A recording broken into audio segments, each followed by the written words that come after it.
Hello friends, welcome to study with Seema. तो आज के सेशन में हम लोग भाग 2 भाषा 1 हिंदी से जुड़े हुए प्रश्नों को करेंगे। हम लोग एचटेट का पेपर डिस्कस कर रहे हैं। इससे पहले अगर आप लोगों ने पार्ट 1 नहीं देखा है तो आप लोग देख लीजिए। उसमें सीडीपी के 30 क्वेश्चन हमने किए हैं।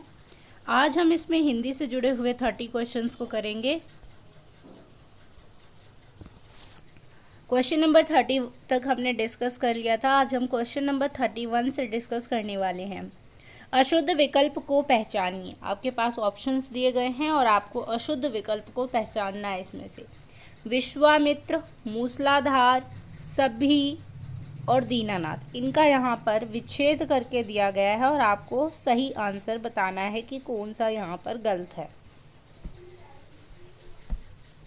किसका विच्छेद यहाँ पर सही रूप से नहीं किया गया है।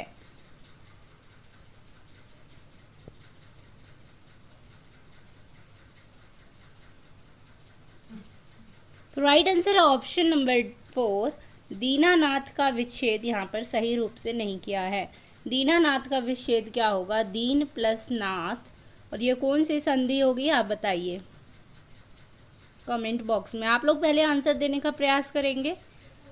क्वेश्चन नंबर 32 की तरफ चलते हैं। वार्ष्णेय शब्द में कौन सा प्रत्यय लगा हुआ है?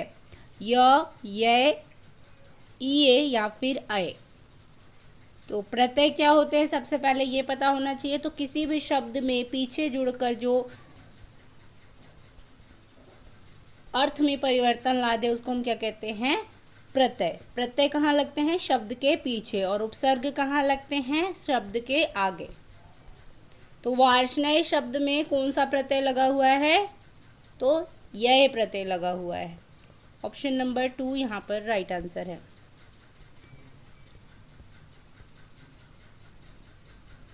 क्वेश्चन नंबर 33, वह जिस पर हमला किया गया हो के लिए एक शब्द चुने। वह जिस पर हमला किया गया हो के लिए एक शब्द आपको चुनना है। ऑप्शन है आत्मघात, आघात, आक्रांत, आक्रांता। तो उसे क्या कहा जाएगा जिस पर हमला किया गया हो?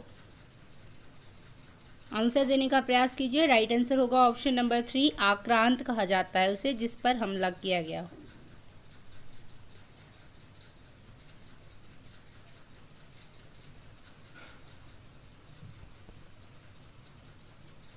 क्वेश्चन नंबर 34, जो नायिका अपने प्रेमी से मिलने स्वयं जाए के लिए एक शब्द है। दुहिता, अभिसारिका, प्रेषित पत्रिका, स्वयं गमना। तो जो नायिका अपने प्रेमी से स्वयं मिलने जाती है उसके लिए एक शब्द क्या है? अभिसारिका। दुहिता क्या होता है? दुहिता का अर्थ होता है बेटी या पुत्री।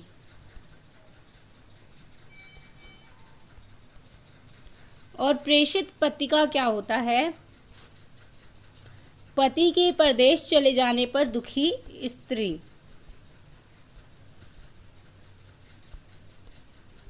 पति के परदेश चले जाने पर दुखी स्त्री। क्वेश्चन नंबर 35, निम्न शब्दों में से कौन सा शब्द रूढ़ है? गाय, विद्यालय, लंबोदर, पंकज। तो आपको इसके लिए सबसे पहले पता होना चाहिए कि रूढ़ शब्द होते क्या हैं। तो रूढ़ शब्द वो होते हैं जब किसी शब्द को के खंड कर दिए जाने पर, शब्द के खंड कर दिए जाने पर उन दोनों खंडों में से किसी भी खंड का अर्थ ना निकले। जैसे कि अगर एग्जाम्पल दिया जाए आपको, नाक, नाक। तो नाक कैसे, इसके दो खंड कैसे हम लोग कर सकते हैं? ना जोड़ क। लेकिन क्या इन दोनों का अर्थ है? ना का भी कोई अर्थ नहीं है, क का भी कोई अर्थ नहीं है। तो ये क्या है? एक रूढ़ शब्द है। तो ऐसे ही आपको यहाँ पर बताना है कि कौन सा शब्द रूढ़ है। तो इसके लिए राइट आंसर है गाय। क्योंकि अगर हम गाय का विच्छेद करते हैं, गा प्लस य, तो दोनों में से किसी भी खंड का अर्थ नहीं निकलता है, इसलिए ये एक रूढ़ शब्द है। अगर हम विद्यालय का करें तो क्या हो जाएगा? विद्या जमा आलय, जिसमें दोनों का अर्थ निकल रहा है, तो हम इसे रूढ़ शब्द नहीं कहेंगे। इसको क्या कहा जाएगा? यौगिक शब्द। यौगिक शब्द वो होते हैं जब शब्द का खंड किए जाने पर दोनों ही खंडों का अर्थ निकले तो उसको क्या कहा जाता है, यौगिक शब्द। और तीसरा होता है आपका योग रूढ़ शब्द। तो 3 तरह के शब्द होते हैं, रूढ़, यौगिक और योग रूढ़। तो योग रूढ़ शब्द क्या होते हैं, जब कोई शब्द 2 शब्दों के योग से बनता है और वो शब्द एक विशेष अर्थ को प्रस्तुत करता है तो उसे हम क्या कहते हैं, योगरूढ़ शब्द कहते हैं। जैसे कि लंबोदर, लंब जोड़ उदर, लंबोदर। तो लंबोदर किसको कहा जाता है, गणेश को कहा जाता है। लंबा है, बड़े पेट वाला गणेश, लंबोदर उनको कहा जाता है। तो एक विशेष अर्थ को प्रकट कर रहा है ये शब्द लंबोदर। तो ये कौन सा हो गया, योग रूढ़ शब्द हुआ। आई होप आपको ये समझ आया होगा। पंकज, पंकज भी क्या है, एक योग रूढ़ शब्द है। पंख प्लस ज, पंख जोड़ ज, पंकज। पंकज का अर्थ क्या है, कीचड़ में उत्पन्न। तो कीचड़ में उत्पन्न क्या है, कमल। तो एक विशेष अर्थ को प्रकट कर रहा है, इसलिए ये भी क्या है, योग रूढ़ शब्द है। नेक्स्ट क्वेश्चन है आपके सामने, क्वेश्चन नंबर 36।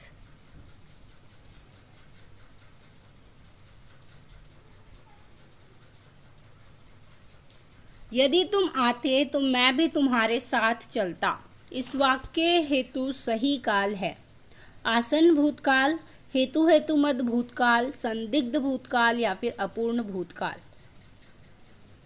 तो राइट आंसर देने का प्रयास कीजिए आप लोग, क्या होगा इसके लिए, यदि तुम आते तो मैं भी तुम्हारे साथ चलता, इस वाक्य हेतु सही काल क्या है।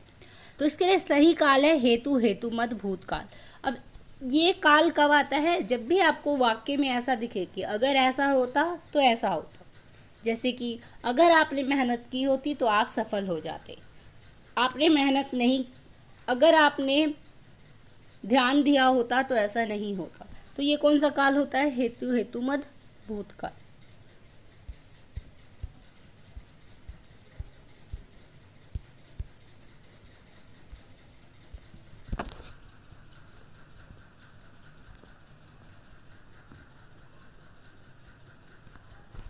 क्वेश्चन नंबर 37 है, जिसका जन्म अविवाहित कन्या के गर्भ से हुआ हो के लिए शुद्ध शब्द है। तो ऐसी कन्या को क्या कहा जाएगा, ऐसे शिशु को क्या कहा जाएगा जिसका जन्म अविवाहित कन्या के गर्भ से हुआ है, जिसका भी विवाह नहीं हुआ है और उस कन्या के गर्भ से किसी बच्चे का जन्म होता है तो उस बच्चे को क्या कहा जाएगा, कन्या पुत्र, कानीन, अवैध पुत्र या फिर कुमारी सूत। तो इसके लिए राइट आंसर है कानीन, उसको क्या कहा जाएगा, कानीन। क्वेश्चन नंबर 38, किस शब्द में समास की दृष्टि से विभक्ति का लोप नहीं अपितु विभक्ति सहित प्रयोग किया गया है, सरसिज, कृतघ्न, स्वस्थ, स्वर्णकार। कौन सा एक शब्द है जिसमें समास की दृष्टि से विभक्ति का लोप नहीं हुआ है बल्कि विभक्ति सहित प्रयोग किया गया है। तो राइट आंसर है इसके लिए सरसिज। क्वेश्चन नंबर 39, किस शब्द में वी प्रत्यय का प्रयोग शुद्ध रूप से नहीं हुआ है, ऊर्जस्वी, साध्वी, तपस्वी, मायावी। तो किस में वी प्रत्यय का प्रयोग शुद्ध रूप में नहीं है, साध्वी में। क्वेश्चन नंबर 40, मैं खाना खा चुका हूं, इस वाक्य में भूतकालिक भेद इंगित कीजिए। पूर्ण भूतकाल है, सामान्य भूतकाल है, आसन्न भूतकाल है या फिर संदिग्ध भूतकाल है। मैं खाना खा चुका हूं, तो कौन सा भूतकाल है, पूर्ण भूतकाल है। क्वेश्चन नंबर 41, व्याकरण की दृष्टि से प्रेम शब्द क्या है, अव्यय है, भाववाचक संज्ञा है, विशेषण है या फिर शुद्धता है। तो क्या है प्रेम, भाववाचक संज्ञा है। क्वेश्चन नंबर 42, कौन सा शब्द धनुष का पर्यायवाची नहीं है, कोदंड, विशिखासन, चाप, विसिख। तो इसमें से कौन सा धनुष का पर्यायवाची नहीं है।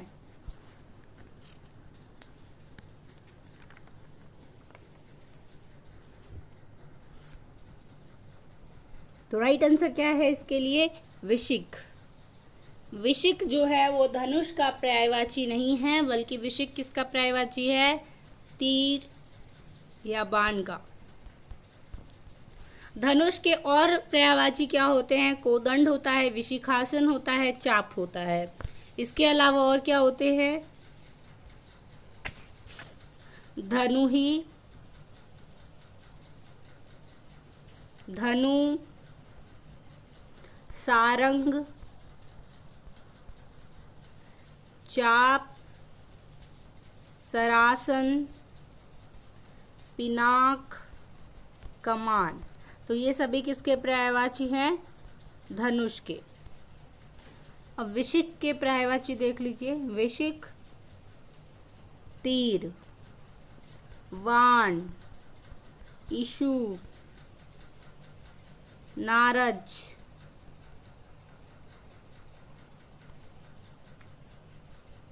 शर, शायक आदि।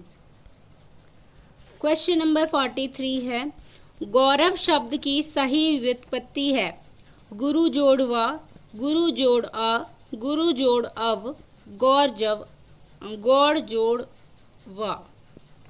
तो गौरव शब्द का सही व्युत्पत्ति क्या है? राइट आंसर है इसके लिए ऑप्शन नंबर 2, गुरु जोड़ अ। क्वेश्चन नंबर 44, योगीश्वर शब्द का सम्यक संधि विच्छेद होगा। योगी जोड़ ईश्वर, योगी जोड़ ईश्वर, योगी जोड़ स्वर, योगीन जोड़ ईश्वर।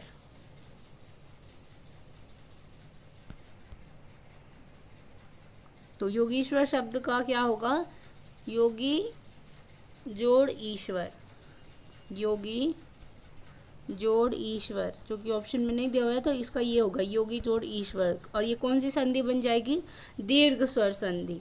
लास्ट में है बड़ी ई और पहले है यहाँ पर बड़ी ई, दोनों मिलकर क्या हो जाएंगी? दीर्घ ई। तो ये कौन सी संधि हो गई? दीर्घ स्वर संधि।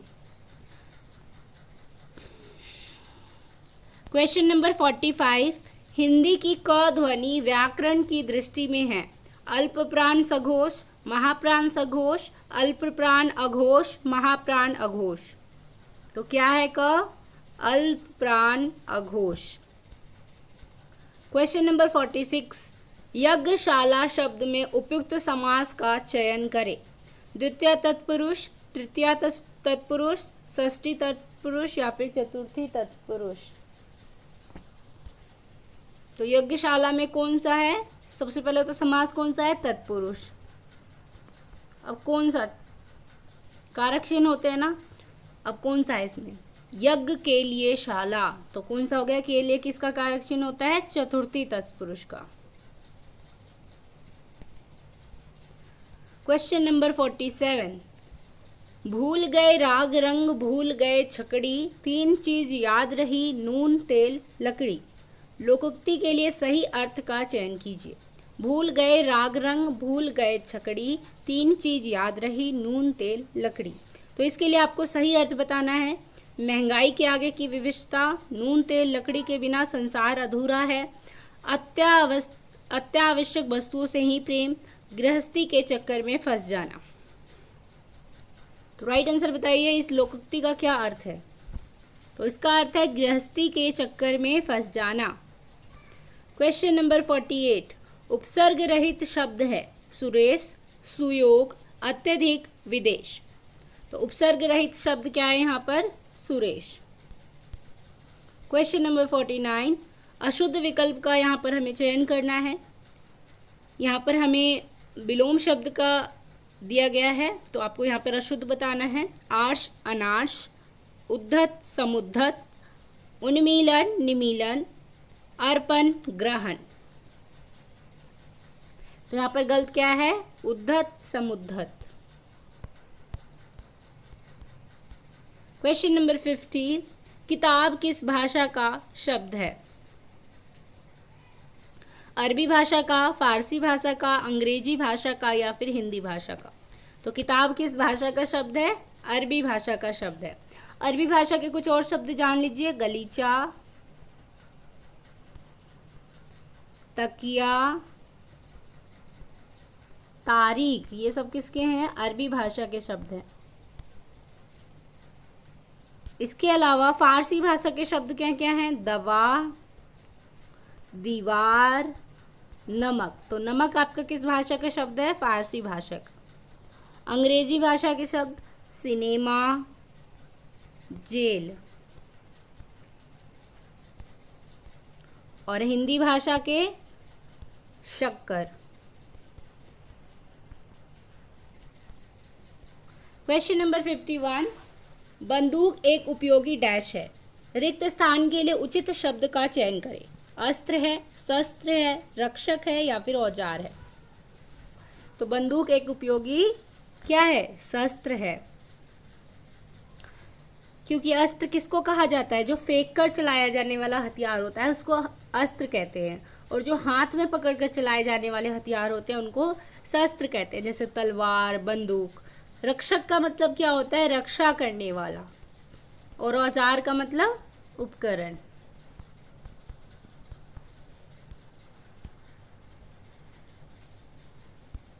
क्वेश्चन नंबर 52, किस शब्द में कर्मधारय समास का प्रयोग नहीं है?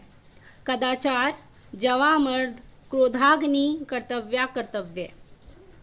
तो किस में कर्मधारय समास का प्रयोग नहीं है? तो राइट आंसर क्या है यहाँ पर? कर्तव्या, कर्तव्य। क्वेश्चन नंबर 53, नेत्री शब्द का पुल्लिंग क्या होगा? नेताइन, नेत्री, नेता, अभिनेता। तो नेत्री शब्द का पुल्लिंग रूप यहाँ पर क्या होगा? नेता।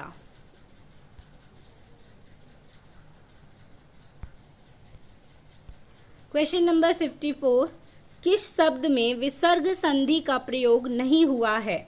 नभोमंडल, शिरोभाग, क्षुद्रोत्तेजन, सर्वतोमुखी।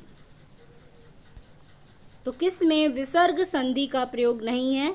क्षुद्रोत्तेजन। अब यहाँ पर क्वेश्चन नंबर 55 में आपको अशुद्ध वर्तनी वाला शब्द छांटना है। कौन सा यहाँ पर गलत लिखा हुआ है? व्यवसायिक, कार्मिक, सांघातिक, षाण्मासिक। तो यहाँ पर क्या गलत लिखा गया है? व्यवसायिक। व्यवसायिक में या के आगे आग की मात्रा होनी चाहिए।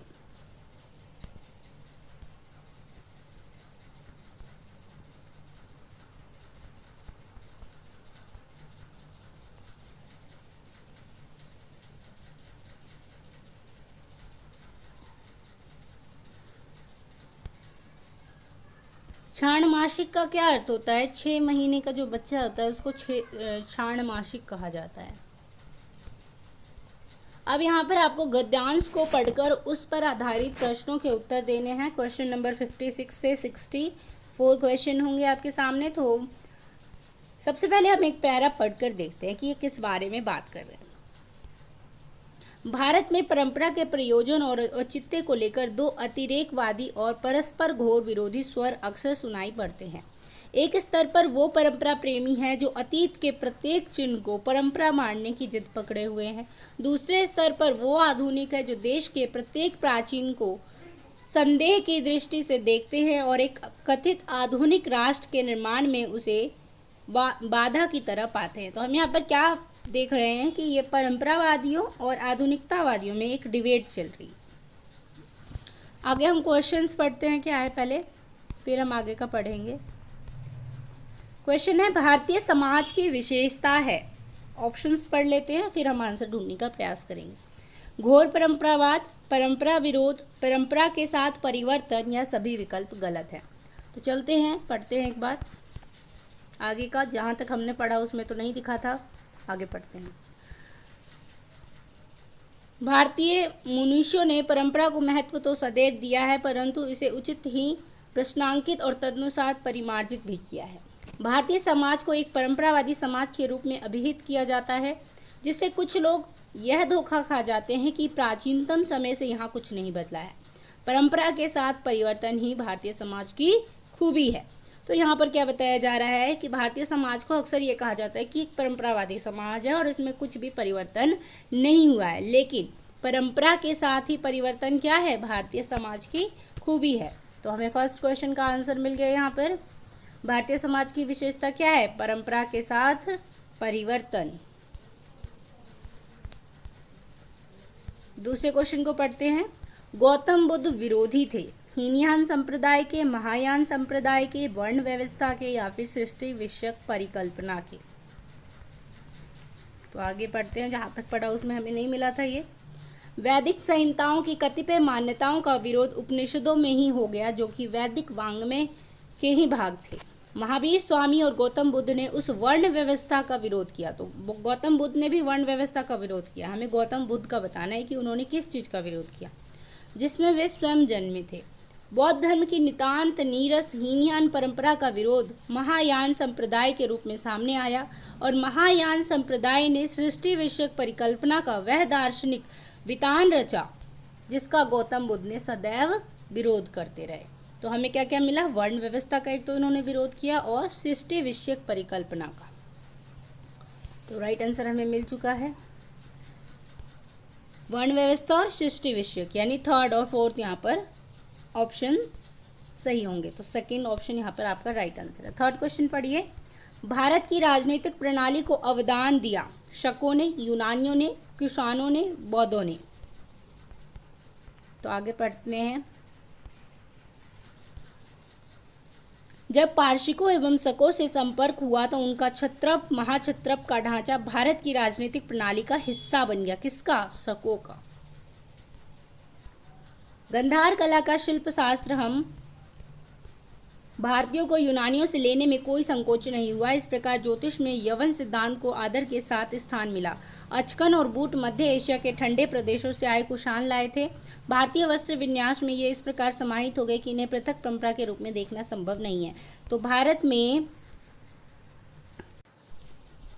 राजनीतिक प्रणाली को अवदान किन्होंने दिया, शकों ने। अब क्वेश्चन नंबर 59 है आपके सामने। पिष्ट पेशन से भावार्थ है। पिष्ट पेशन का यहाँ पर अर्थ बताना है आपको।